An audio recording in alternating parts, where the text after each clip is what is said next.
Se nanat e kanë gjithë ndjenjën e fajit. Unë jam Anduena edhe veç po du me ju tregu që kjo që po i thojmë mom guilt nuk vjen veç prej fëmijës, po vjen prej krejt botës që gruaja po mundohet me knaq njëkohësisht. Oj drit, shkaj ka ta, shka pa ta.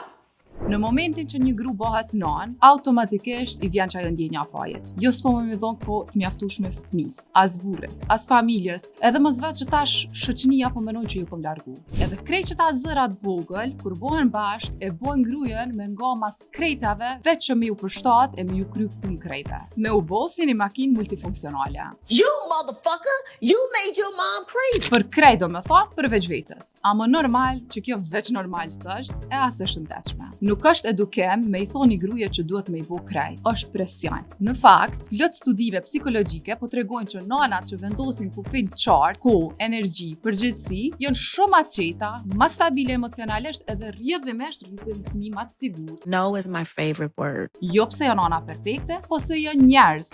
Do me thonë që kjo e ashtu quajtura mom guilt, po lind kur gruaja ndjehet përgjegjëse për çdo emocion të tjerëve. Po ja që nuk është, se secili i rritur e ka obligim me i menaxhu emocionet e veta. Secili i rriton duhet me i dit kufit e një nane, jo me i shty ata.